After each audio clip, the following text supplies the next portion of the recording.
gentlemen, boys, girls, angry faithful of all ages. It's episode 273 of Nerd Sports. 273. Why? Because we've been at this for 273 weeks. So we decided, what the hell? We're going to start 3 minutes early. It's our show. You don't like it? There's the door. Otherwise, sit back, relax, buckle up, and enjoy the ride. We are going to start things off this week like we have been traditionally over the last few weeks. Do you see me being frozen or You are frozen. I I can am hear you frozen? fine. Yeah. Well, fuck it. We're just going to go with that. Yeah. We're going to turn things over to our esteemed producer, David, for this week's Weird Sport, albeit very briefly. But David, go ahead. Johnny might get like a talking to after this one. Yes, I understand. I dropped the F-bomb before the 3-minute mark. No. Fuck it. Thunder around to take the back. She's gonna fight their hand. She's gonna get out. Choke. She's starting to She's fade. not even grabbed the arm. She might go out, folks. She might go Look out. at that It's arm. getting close. It might be close, folks. That arm's going Is limp. she out? She's out. She's out. She's out. She's And out. it's over. That is it. Kick her off. She kicked her up and So lingerie wrestling is a thing. A lingerie MMA. Okay. Yeah. Sure. Okay. I mean, it's interesting. Yeah. So I said last week that I was going to try and write up an exhaustive kind of deadline that expired last night at 6:00 Central or Eastern time. Yeah. Here we go. All right. So here are my overall deadline, my report cards for every MLB team. The grades reflect whether each club accomplished its goals, whether that meant maximizing a championship window, retooling, or rebuilding, not simply how many big names they acquired. The big headlines included the Dodgers landing Tariq Skubal, the Red Sox acquiring Adley Rutschman, the Phillies adding Luis Arraez, and the Cubs aggressively upgrading their pitching. We're going to start off with the Arizona Diamondbacks. They got a B because they stayed disciplined without sacrificing their farm team or their farm system. So they're the future of their club. It's in pretty good shape. The Athletics, they also got a B. They added depth and they made some sensible value moves. So they're not breaking the bank, but they did shore up the positions that they needed to shore up. Braves, they got a B. They didn't really do a whole lot. They had a pretty quiet deadline. They didn't overreact. Orioles, God, the Orioles got a D. Despite selling, they selling despite remaining competitive. So I mean, they they stayed in a lot of games. They won a lot of games that they shouldn't have won. But they sold. And, trading Adley Rutschman to a division rival. I mean, even some of the most diehard, out of division fans, hey, don't get me wrong. As a Red Sox fan, I love that move. I love that for my team. But from an Orioles standpoint, that's just difficult to justify. The Red Sox, and this was completely subjective. They got an A. They acquired Adley Rutschman, and they got some pretty good franchise cornerstone despite his injury, because he did have a wrist injury going with some inflammation, so he was on the IL at the time that he was traded. Now he did make his debut at Fenway Park, wearing the home white uniform for the Red Sox, and he did make some throws, caught some pitches, and he was taking some swings. So he said he feels pretty good. He's ready to get into the lineup and ready to contribute to the club. The Cubs, they got an A. They were one of the most aggressive buyers. They strengthened both the rotation and their bullpen. Um, the White Sox, who the Red Sox are currently beating 7-1 right now. Oh, I'm sorry, 7-2. Um, they got to be. They continued rebuilding with a logical asset management. So, um, they're not giving up a lot. They're keeping some key pieces. They're building. So, I mean, I like the way I like the trajectory that their front office put the club on. So they're going to be an interesting club to watch here in the next couple seasons. The Reds got a B minus. They didn't do enough to significantly improve their playoff odds, but they did shore up some positions that they were needing some help in. The Guardians, they walked out of the trade deadline with an A minus. They quietly added several productive bats and pitching depth.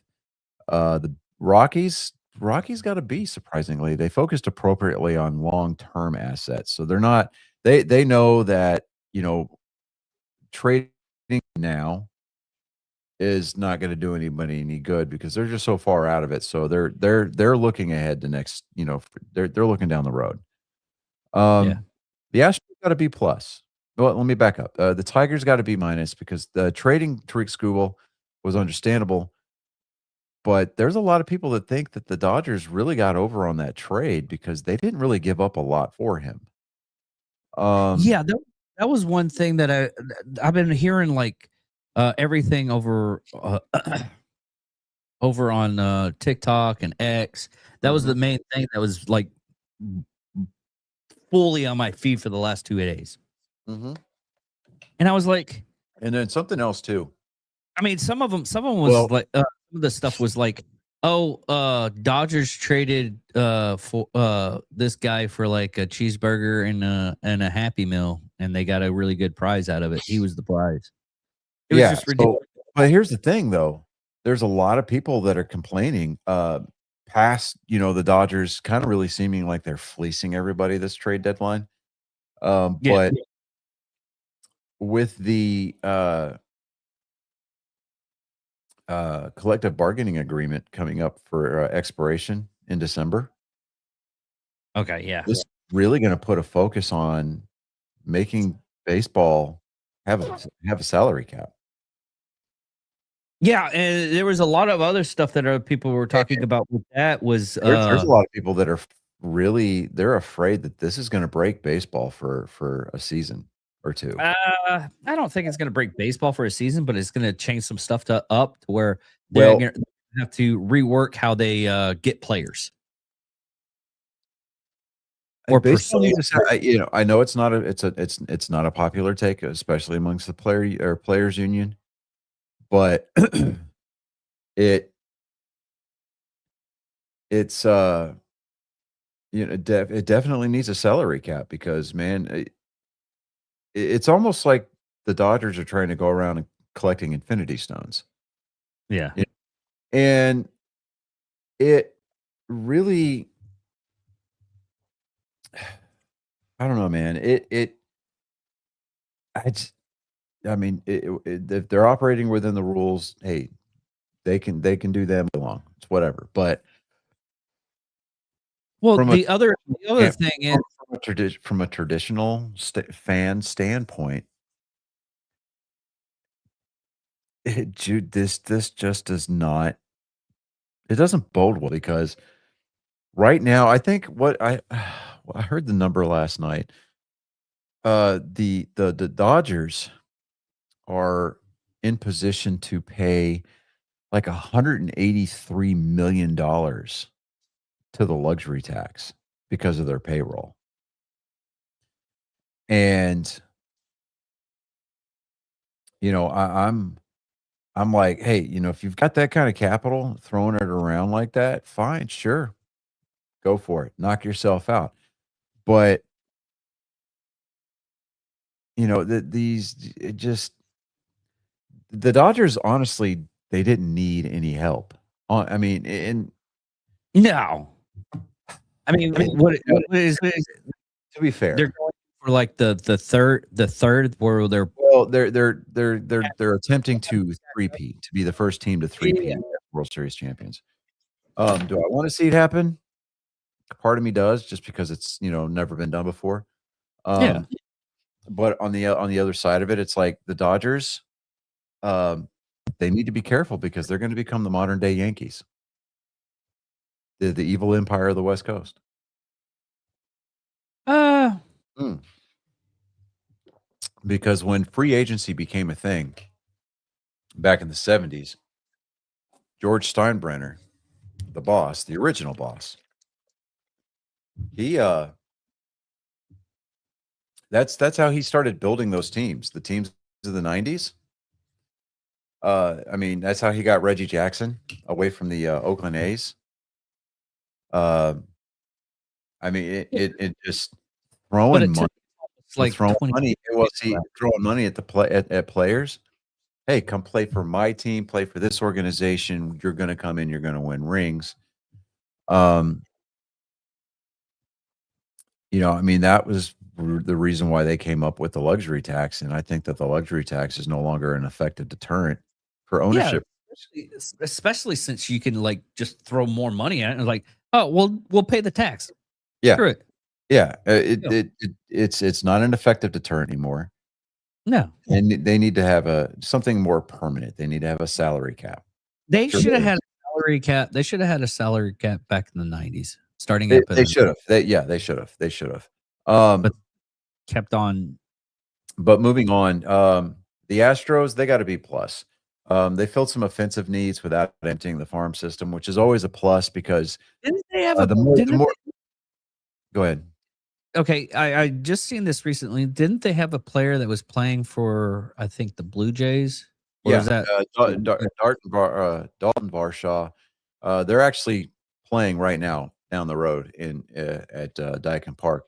yeah? And they switched It's players. Spencer Arrighetti, which is he was pitching for Houston, pretty decent arm. Picked up Dalton Varsho. That They all they just- did basically is just swap locker rooms. That's all they did. I mean, it It's was like- a short commute to your new team. So. Well, it's almost like it's like, hey, I hate to tell you this right now, but Tammy's a better player, so we're gonna switch y'all out. I don't think it's so much that. Yeah, no. but it's Well, funny. see, no, because here's the thing: if you're trading apples and apples, fine, yeah, all right. But this guy's better than you, and we need to make room. But they really want you. We think you're going to be a better fit over there. Fine, but Varsho is an offense. He's a fielder, right? Yeah. He plays in the field. He's not a pitcher. So that's apples and oranges right there. I mean, he filled a need for them offensively. He also filled a need for them defensively.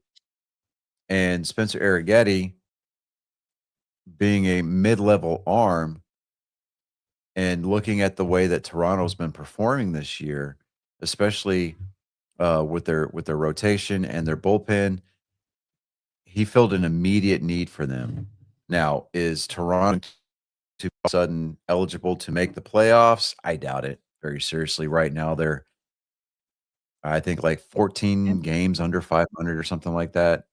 But I mean, short of them ripping off a 15-game winning streak like the Red Sox did last month, I don't see it happening. Especially with how volatile the Toronto offense has been. It's very unlikely. But moving on, we've got the Royals picked up a C+ this year. They did mostly some peripheral moves that didn't dramatically change their outlook. And I mean, at this point, with one of the worst records in baseball, they need to focus more on retooling and rebuilding more than anything else. And they did get rid of some of their key players. Bobby Witt Jr. needs to stay put. They need to build that team around him, and they need to do it for the long term. But moving on, we've got the Angels, the Los Angeles Angels of Anaheim. They got an A-. So they maximized value on several assets, and they still improved their organizational depth. What they did is they're really kind of like picking up prospects and rebuilding their farm system, and they're really trying to focus on doing some of that homegrown, talent.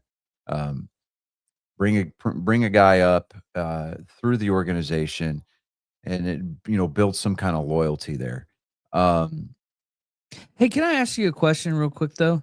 Yeah. Can they pull from the minor league during this trade, or is it just everybody that's in the major leagues? No, you see minor leaguers being part of a deal all the time, which is Oh, why, okay. when they say not sacrificing the farm system, Yeah. that's what they're talking about. The farm system being the minor leagues. So you got low A, high A, you've got developmental league, you've got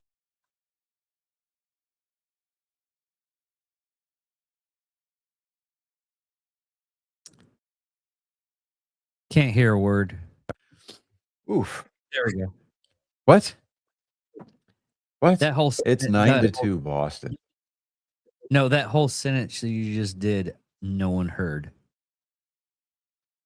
You know what? I'll be glad when I switch internet providers because AT&T, your fiber internet blows monkey. All right. We're No, talking here's the thing. When I was working for AT&T, when you sign that contract to get internet of any kind, you know what kind of promises are in that contract? provisional. The only thing they promise is they will bill you. That's it. They don't promise you internet at all or good internet. Yeah, well, I signed up to get a gig, and Yeah. I think maybe the highest I got was like 800 meg. Nowhere close to a gig at all. So, and then you obviously have seen me cut in and out and get booted out of the studio because the internet decided to take a big dump, right in the middle of our show. Yeah. I'm going back to Xfinity this Friday, and yeah. Anyway, the Dodgers obviously with their A plus clear deadline winner, they landed Tariq Skubal, and they've made an already elite club even more dominant. So that starting rotation with Tariq Skubal as part of it now is just absolutely bananas. I fucking hate my internet service. Oh my God. I almost didn't want to do the show tonight because I knew that the internet was going to be shit. The Marlins picked up a B. They continued patiently building for the future. So the thing about the Miami Marlins, though, is that if they have even anything that's remotely successful, they usually have a fire sale following the following season. Right. So, like back in 03, when they won the World Series, they beat the Yankees in the World Series. They immediately had a fire sale. Yeah. It was gross. But without that fire sale, Boston wouldn't have gotten people like, of the likes of Josh Beckett, because he was pitching for the Florida Marlins back in 03. So hey, silver linings, right? The Brewers picked up an A minus this year. I gave them that because they strengthened both their rotation and their bullpen without overpaying. So, I like what Milwaukee's been doing with their pitching staff, and they're building an entire rotation. It seems like around Mizorowski, and that kid is just an absolute stud. Yeah, I know what the picture shows, and man, it's just not flattering at all. The Twins, I gave the Twins a C because they were surprisingly quiet given their position. So I mean, the Mets, the Mets picked up a D plus. I gave them a D plus. I was feeling a little bit magnanimous. They failed to meaningfully improve what was already a disappointing ball club. So one of the highest, one of the highest rolls ball, and they can't get out of their own way. So Well, didn't I'm okay on there. last year didn't they lose a lot of players? Yeah, they did. So, I mean, It almost seems like if you have any kind of sports club that's set up anywhere close to the borough of Queens, you might as well just fucking relocate. Yeah. I gave the Yankees begrudgingly an A minus. They did address some injuries and lineup concerns. They called up a kid tonight. I can't think of his name off the top of my head. Major league debut. He debuted at shortstop. His brother also made his pro debut down in High Jupiter, or down in Florida. His parents were initially going to split. Mom was going to go down there to Florida. Dad was going to watch the Yankees game. Dad's also a bench coach for the Detroit Tigers. So Really? AJ Hinch gave him permission to fly out to New York. They think his dad knew about the call up before he did, because his dad was on a plane before he got the phone call. So, but little brother said, you know what? Nah, this is way too good, and is now 11-2 Red Sox. Oh, this is so much fun for me, dude. I'm just like, man. All right. Anyways, so little brother took one for the team. He's like, no, this is a bigger deal. You get to see him run out and take the field, as a major leaguer in Yankee Stadium. Go. So both of his parents are in attendance at the game tonight. One of the first things that he does is just fucking hits a home run, 2-run shot for his first major league home run. I'm like, bro, okay, he's definitely going to get that ball back. So, it might cost him a little bit, but hey, he's going to get the ball back. Doesn't the team help out with that payment too? No. At No. times, or is it It just depends.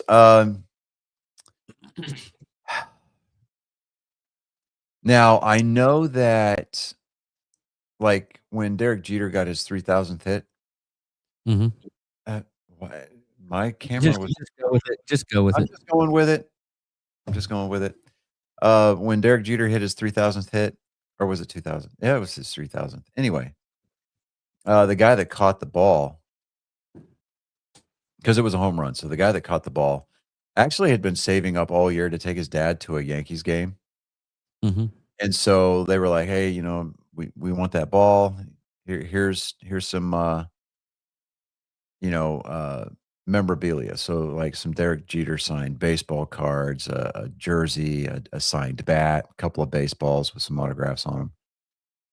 And instead of calling it an even trade, even Stevens, the Yankees reported the trade, swag for the baseball. They reported the monetary value of the merchandise that the guy got as income. Oh, yes. Yeah. So Oh. he ended up like a month later getting a bill from the IRS for $11,000. That would have fuck. And Ew. so instead of being like, a good guy, Derek Jeter, he was like, I didn't know anything about it. And then that's all he said. Local cards, sports memorabilia stores, card collectors and stuff like that around the New York area, set up a GoFundMe and paid the guy's tax bill. That's the right thing to do. Yeah. Yeah. Okay. Here's the big But I'm difference. like, that was a dick move by the Yankees, though. By That's a dick reporting move by it as Derek fucking Jeter. income. It's like, dude, come on, man. Yeah. That was This a is dick why move people. by, This is why people don't fucking like the Yankees, dude. I'm telling you. that's a dick move by Jeter. But no, okay, that's the biggest difference between, and you just figure this out along the way through your life, is nothing would warm anybody's heart is a dedicated collector with other there's so many stories of people they lost their comics in the fire, and people like, hey, I had that comic book, I'll send it to you, I got an extra, I got this one. I mean, it's just heartwarming and gives you chills each and every time you see something. And it goes for anything that a person that collects Yeah. something. I mean, even I'm not into Gundams like you are, but I still know that story where there was a Japanese guy and his nephew Mhm. destroyed like close to like $3,000 worth of Gundam Oh, builds. oh, that Dude. pains me just thinking about Yes. it. Oh, that hurts. Yes. And it was like all set up in a room, and the kid just went in and just bashed up a couple. And I was like, I heard that story. I was like, my first thought was, well, one, that kid's dead. I would help bury the body. But then I realized, it's a kid and he don't know no better. Yeah, still, I'd be It whooping his would ass. He'd walk away. when he is like 30 and people were wondering why he was walking around with a limp, they thought he got in an accident. No, he got his ass whooped that bad. He lost half of his ass. Yeah. Speaking of Gundam, I'm sending you I just texted you. Well, I'm trying to text you. Did I hit your tism? You did. I'm just showing you my new build, my latest build, because my camera's not fucking working. Yeah. Anyway, so moving on. The Phillies, I gave the Phillies an A. Luis Ariziz, he adds another elite contact hit to contact bat. I mean, if you look at the lineup for Philadelphia, the guys that hit to contact, You think they have a winning chance? I mean, they're definitely going to make the playoffs for sure. But Okay. let's see. I gave the Pirates a B. They continued to accumulate young talent. So I mean, they're trying to build a core, and they're trying to, they're thinking long term. They're looking way down the road. So, gave the Padres an A. They picked up Robbie Ray and Casey Mize.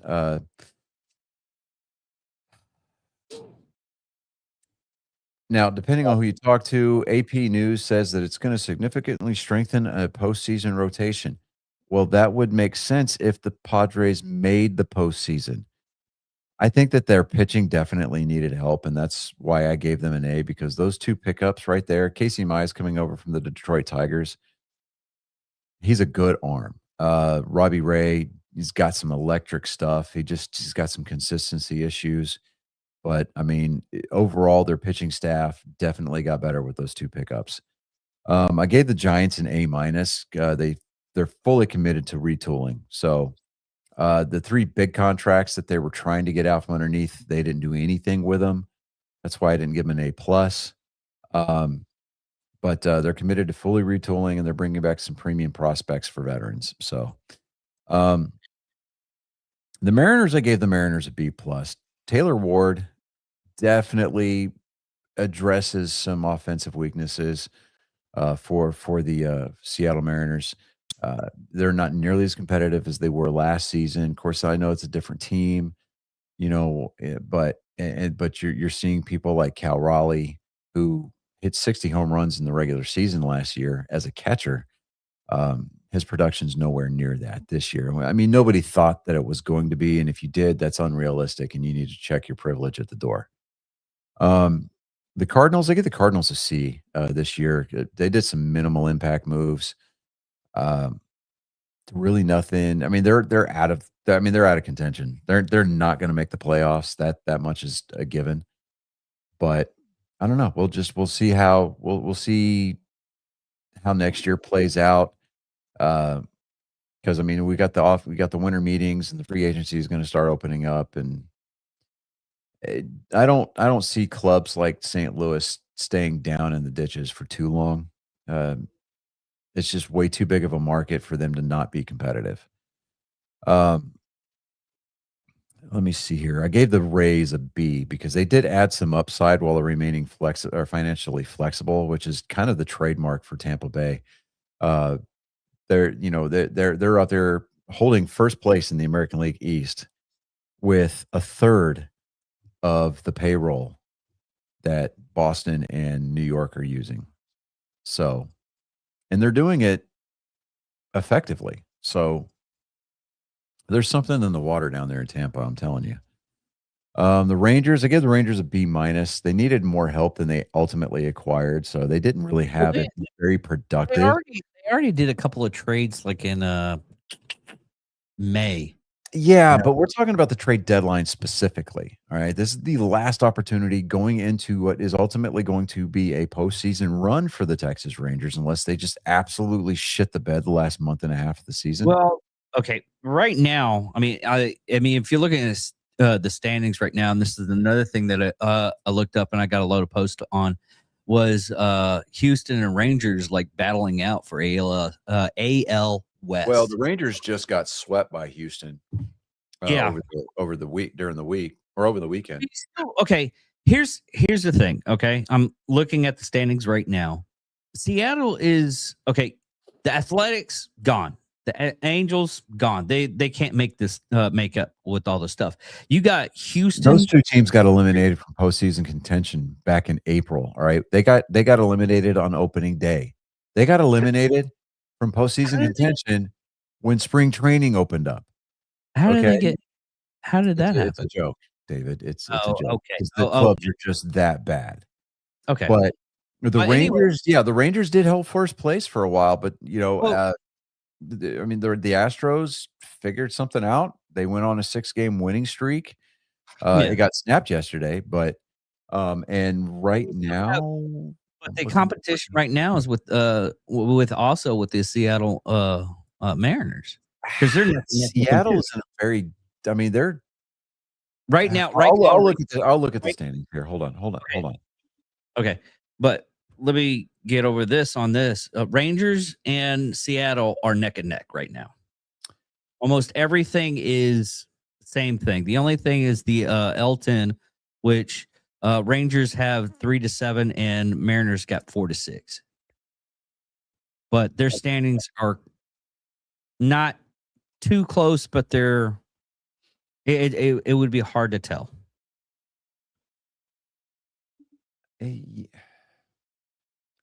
Yeah, I hold on. Let me.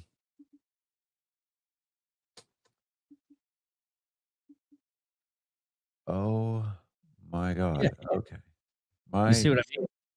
No. Okay. I got to figure something out here. Hold on just a second. Oh, your internet's just totally technical. I can't even speak. That's how fucking screwy shit is right now. Just use your phone. Oh, well, I've got my notes for everybody's. Oh, yeah. Okay, so divisional standings right now, it's a 2.5 game lead for the Astros over the Rangers. That's close, but that's not neck and neck. No, I'm not talking about Houston and Rangers. I'm talking Seattle and right. And I'm looking. Seattle and Texas right now are tied for second in that division. Yeah. Okay. They hold the exact same record.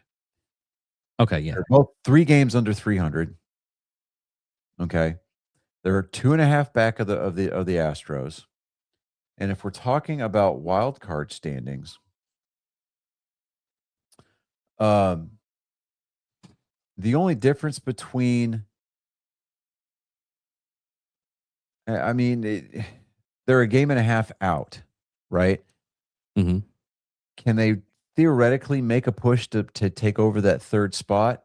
Yeah, they can, because the only team that's really vulnerable right now, as far as the wild card positioning is going to certainly be concerned, is Cleveland. They're at 500 right now, and they're in the last wild card spot for the American League. Boston just absolutely setting the world on fire. They are 2 games behind the Yankees for second place in the division. Like, just 2 games, right? And you think about this. On June 14th,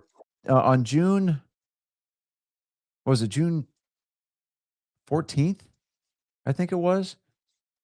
They were 14 games below 500. Yeah. And then No, and then they went on this huge winning streak, and they went 21-4 over for the month of July. Yeah, Like, and that's the reason why when I was looking at the standings, because I think me and your son did that episode, and we were looking at the standings. I was like, if Boston like hits it hard, they could still win, even Well, though they were at the time they were fourth place. yeah, and I had made comments that Yeah, I had made comments in the past that they had a severe chokehold on last place in the division, and then they just came together. And I totally and completely credit the hiring, the installation of Chad Tracy as interim manager. Now, No, what I take credit for is you saying that they watched the show and they said, "Fuck that guy," and they just went on after it. hey, you know what? If that is indeed what actually happened, then hey, I will That would be I will begrudgingly talk smack about my Red Sox every year. But that'd be so funny. They're at the playoffs and they're about to make the pennant, and he's like, "What got you to this point?" Fuck Johnny Skelton. I'm like, like that dude right there, not fucking believing. That's what it was. Yeah. No, like I have faith, guys. I mean, don't get me wrong. A lot of times it's misplaced, but there you go. But I'm with the Rangers. I just don't think they did enough to help themselves. I don't. The Blue Jays. Well, okay. Go ahead. Here's the thing with the Rangers. I don't think they needed to do anything. They could probably. Yes, of course they did. Every club had deficiencies that they needed to address. The Rangers did. I gave them a B-, man. I really did, because they did pick up some stuff. They needed more help than they went out and got, though. They just weren't active enough. They just weren't. And Michael Young, which is, former player, now currently their general manager. I mean, he just did not go out there. He did not. I don't know what the thinking is up there in Arlington. I don't. Is he looking ahead to the winter meetings to try to pick up some kind of like free agent, or are they looking to promote within from their farm system, thinking that they've got help down there? I don't know. But in the meantime, in the present, there was way too many needs, and there was moves that could have been made. And yeah, you have to give up a little bit as far as prospect packages or whatever, or maybe give up a minor leaguer here or there. Maybe get rid of some dead weight that you were going to designate for assignment anyway. But I just don't think that Michael Young was aggressive enough as general manager of the Texas Rangers for this particular trade deadline. I don't. And I mean, if they were serious, they could have gone out and I'm not saying grab a headliner, but go out and find you those value players that are going to make the immediate impact. And he just didn't do it. And for those of you who are a member of Rangers Nation, you are well within your rights to be completely pissed off. I mean, yeah, you can be like, well, I mean, this move here makes sense. That move here makes sense. But why didn't we address this? Why didn't we address that? I mean, A through Z, up and down the line, I don't think Michael Young did. I don't think he did enough. And that's why I gave them a B-, because they did go out and do a couple of things, but they weren't aggressive for the position that they're in as far as the standings is concerned, both for the wild card and for the division. Now, I mean, they were in first place until they came to Houston. And as a Rangers fan, which I'm not a Rangers fan, but in the eyes of Rangers fans, that is the only team that you really need to concern yourself with during the course of the year, because that gives you statewide bragging rights for the rest of the fucking year. They didn't do it. They came in, they got swept, and they got sent out the door, limping. Take it on home, boys. Go back to that trash ass stadium that you guys have. Yeah, I just don't think that the Rangers were aggressive enough. I mean, I was on the fence. I mean, I almost gave them a D, but then I'm like, well, let me take a look at the moves that they did make. Yeah, it helped here, it helped here. I mean, what kept them from getting an A was just lack of aggression. And what kept them from getting a D was the moves that he did make and the effect that it was going to have on their bottom line. So it wasn't just an arbitrary B minus that I handed out. I mean, I did take a look at everything that was going on, and I mean that's why I came to that consensus. But as far as the Blue Jays are concerned, I gave the Blue Jays a C. And that's because I mean, with mixed results, you know, they get one major trade and it drew criticism for the price that they paid.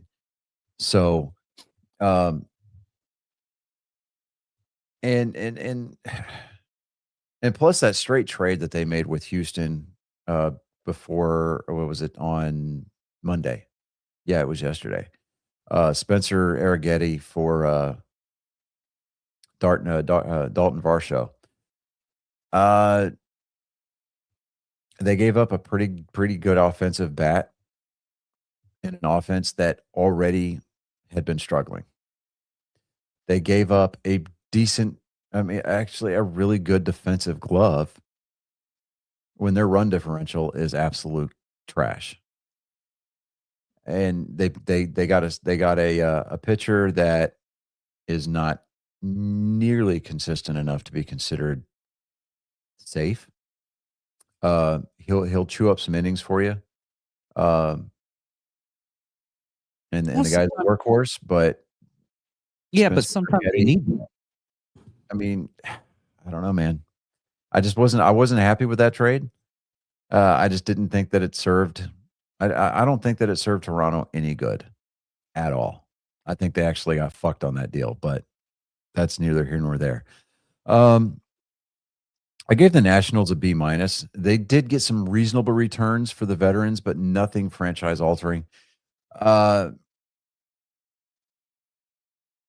the Washington Nationals, they're going to be just competitive enough to be a pain in everybody's ass, and that's just where I'm at. So, I mean, they didn't do anything to affect their long term or short term trajectories.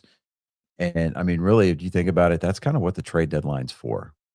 Hey, you know, we got to make these last minute pushes, you know, these last minute changes to make a final push to try to play baseball in October, and they didn't do it.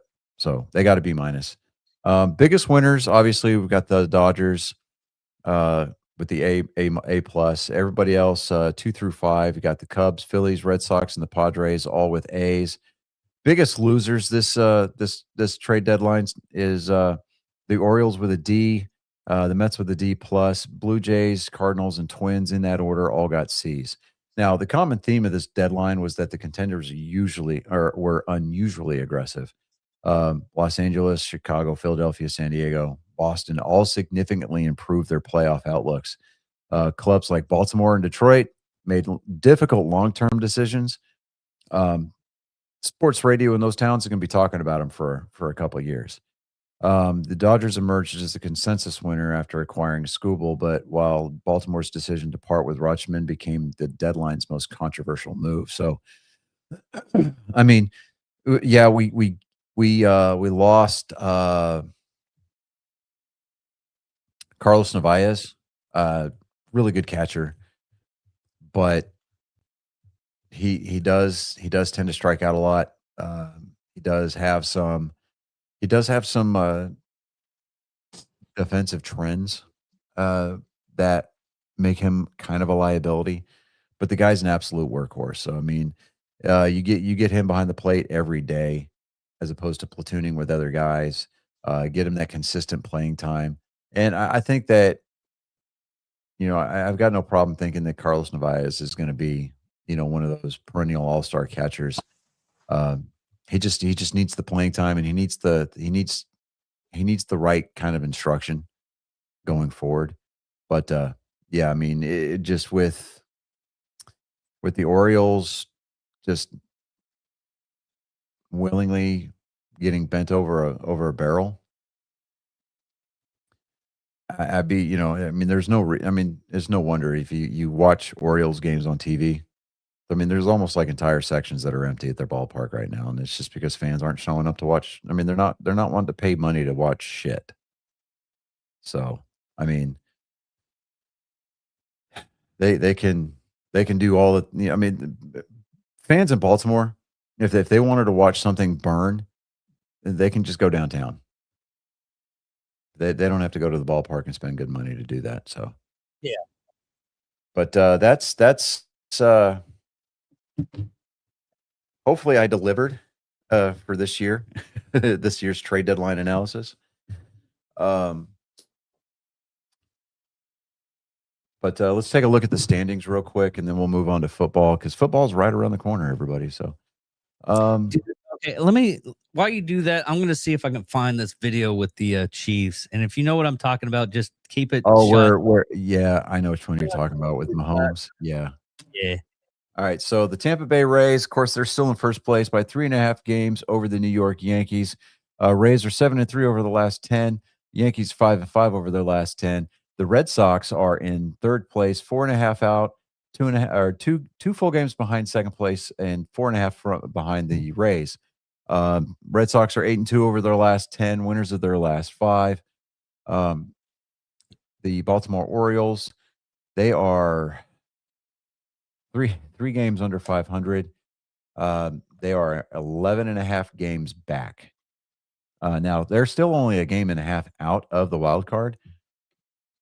But with the, like I said, with the grade that they just received for the trade deadline, I don't see them making the playoffs. You've got the Blue Jays. They're 7 games under 500, 13.5 games back, 6-4 over their last 10.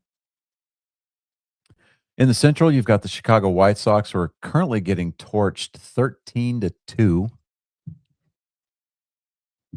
Yeah, no, 14-2. I'm sorry, by the Red Sox. The Cleveland Guardians, they're playing 500 baseball. They're 3.5 back, 3-7 over their last 10. The Twins, 4 games back. They're only a half game out of the wild card, but yeah, 6-4 over their last 10.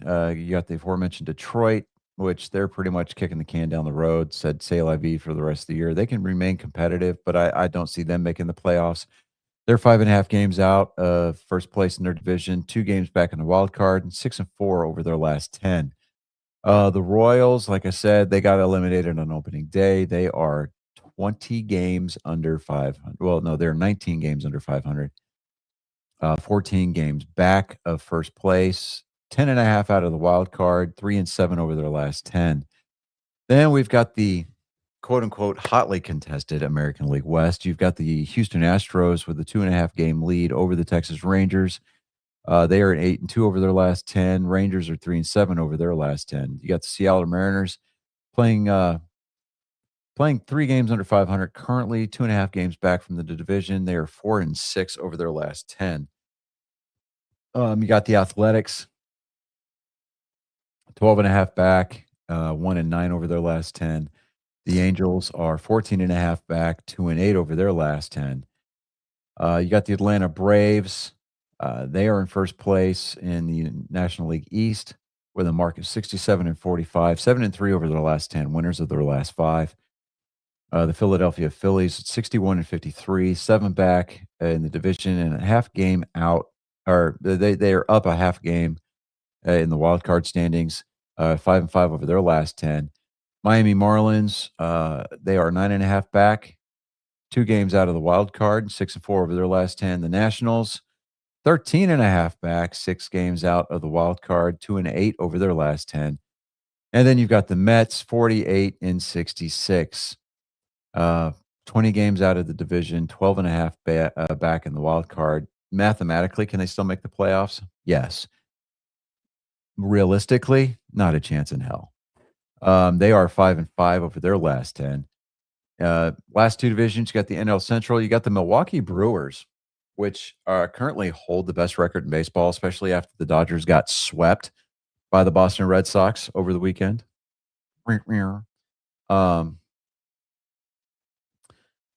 The Brewers are 69-43. That's a 616 winning percentage, 5-5 over their last 10. The Cubs are 5.5 back in their division.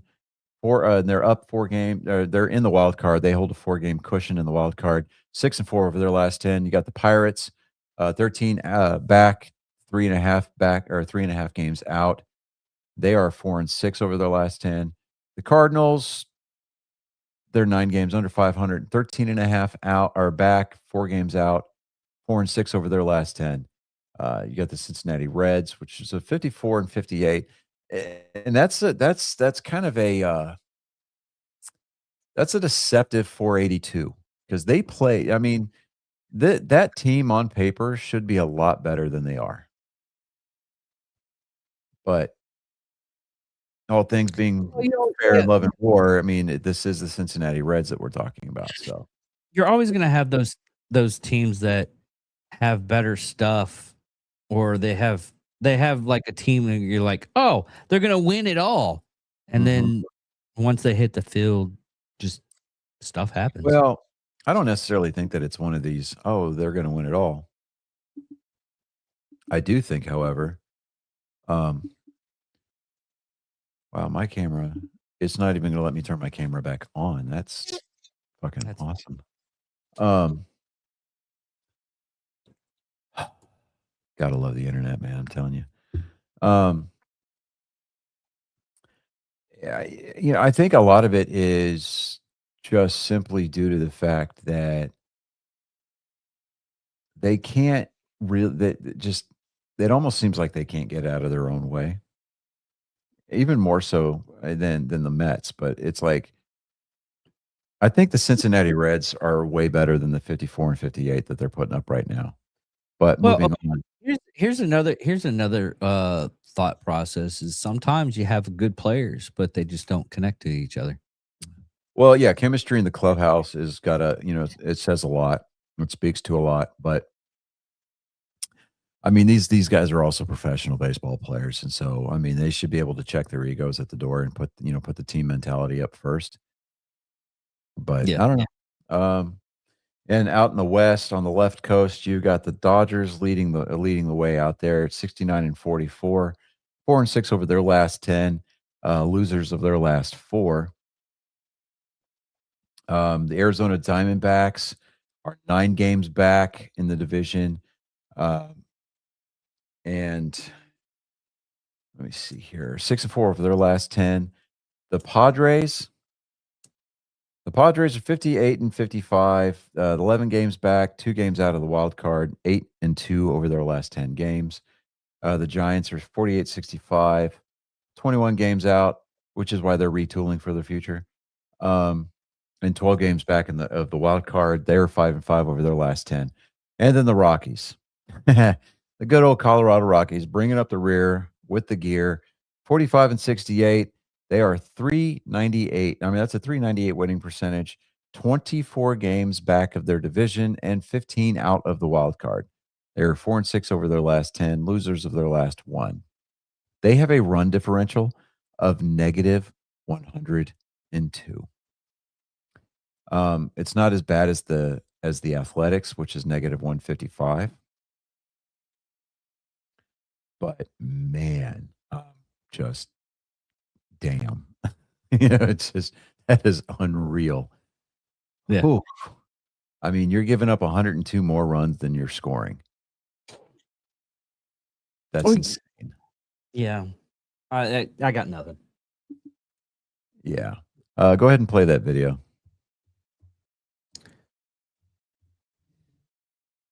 All right. This is the all-powerful Patrick Mahomes.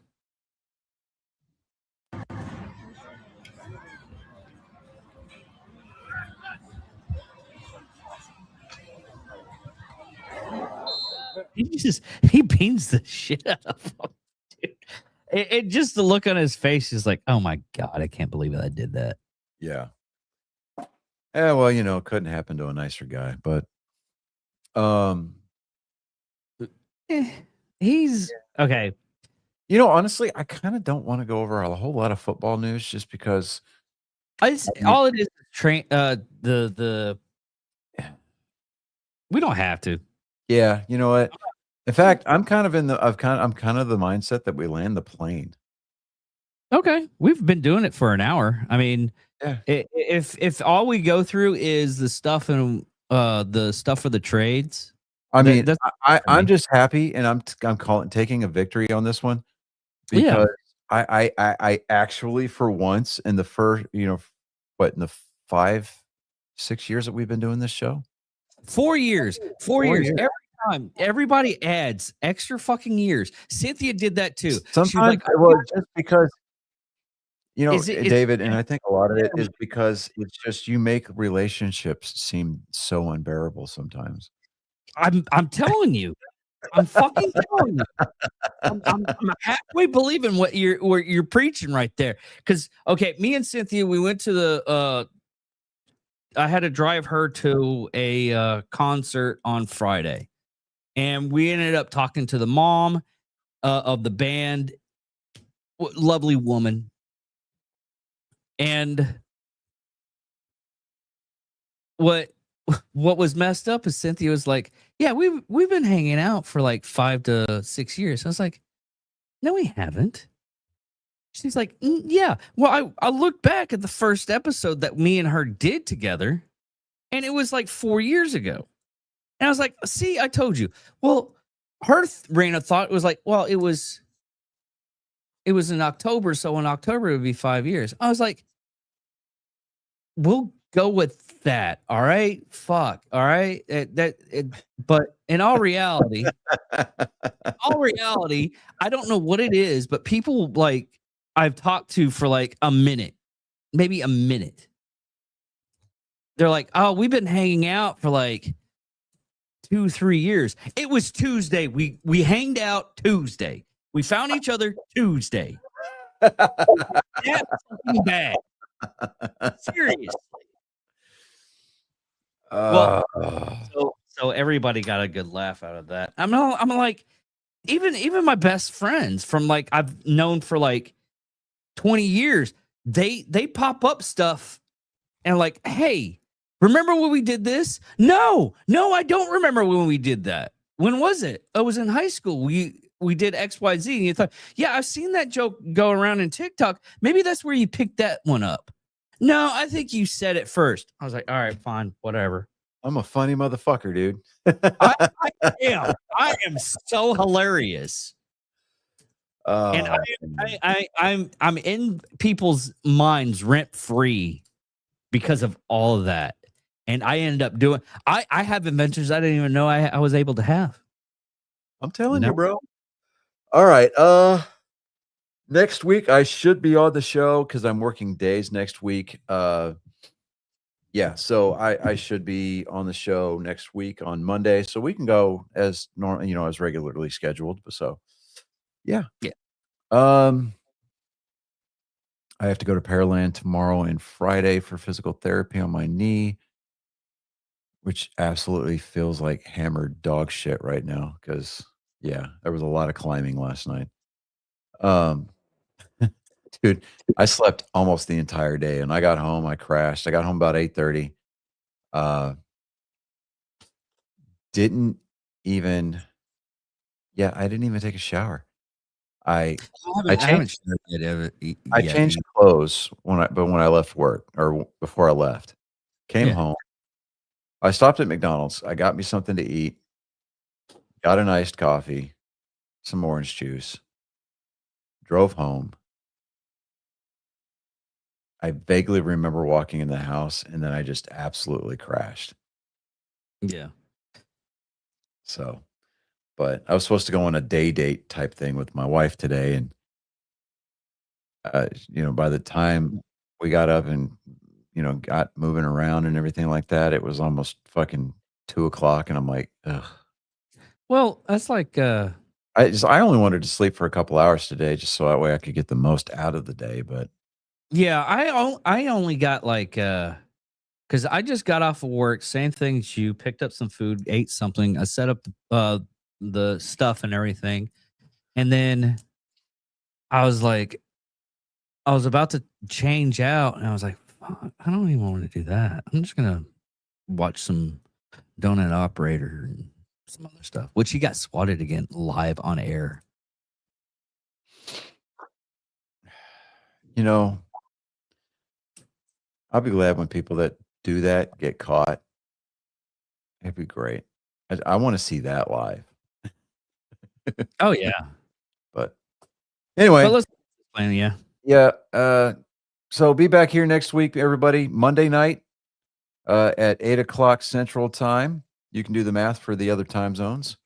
Yes. But until then, I'm Johnny Skelton. And I'm David Dickerman. And this has been Nerd Sports episode 273. Don't let the door hit you where the good Lord split you. Fare thee well, Felicia.